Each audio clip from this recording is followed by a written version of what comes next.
വയനാട് മീനങ്ങാടിയിലെ കടുവാ ഭീതി ഒഴിയുന്നു. മീനങ്ങാടി അരിമുള റോഡിലും സമീപ പ്രദേശങ്ങളിലും കടുവയുടെ കാൽപ്പാടുകൾ കണ്ടതിന് പിന്നാലെ നടത്തിയ തെരച്ചിലിൽ കടുവ പ്രദേശം വിട്ടതായി വനം വകുപ്പ് സ്ഥിരീകരിച്ചു. കഴിഞ്ഞ ദിവസങ്ങളിൽ നടന്ന ഡ്രോൺ പരിശോധനയും രാത്രികാല പരിശോധനകൾക്കും ശേഷമാണ് കടുവ പ്രദേശം വിട്ടതായി വനം വകുപ്പ് സ്ഥിരീകരിച്ചത്. ഇക്കഴിഞ്ഞ 22-നാണ് ഇരുളം ഫോറസ്റ്റ് സ്റ്റേഷൻ പരിധിയിലെ മീനങ്ങാടി അരിമുള ഭാഗത്തും സമീപ പ്രദേശങ്ങളിലും കടുവയുടെ കാൽപ്പാടുകൾ കണ്ടെത്തിയത്. പിന്നാലെ സ്ഥലത്ത് ക്യാമറകൾ സ്ഥാപിച്ചിരുന്നു. RRTയുമായി ചേർന്ന ഡ്രോൺ പരിശോധനയും നടന്നിരുന്നു.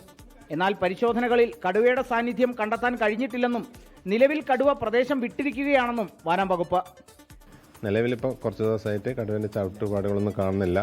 മഴ പെയ്തതിന് ശേഷമായിരുന്നു കൂടുതലും കാണാറുള്ളത്. ഇപ്പം മഴ പെയ്തതിന് ശേഷവും ഇപ്പം ചവിട്ട് കാണുന്നില്ല. അപ്പോൾ നമുക്ക് അവിടുന്ന് മാറി എന്നാണ് മനസ്സിലാവുന്നത്. കടുവയുടെ കാൽപ്പാടുകൾ പ്രദേശവാസികളെ ആശങ്കയിലാക്കിയിരുന്നു.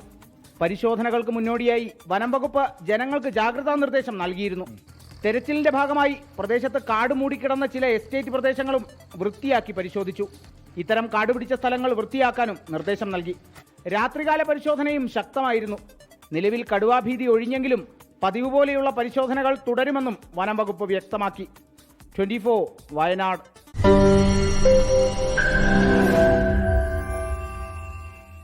ലോകത്തെവിടെയായാലും ഏത് സമയത്തും 24 വാർത്തകളും ഓഗ്മെന്റഡ് റിയാലിറ്റി പാക്കേജുകളും എക്സ്പ്ലെയിനറുകളും വിശദമായി കാണാൻ ഞങ്ങളുടെ യൂട്യൂബ് ചാനൽ നിങ്ങൾക്ക് സബ്സ്ക്രൈബ് ചെയ്യാം.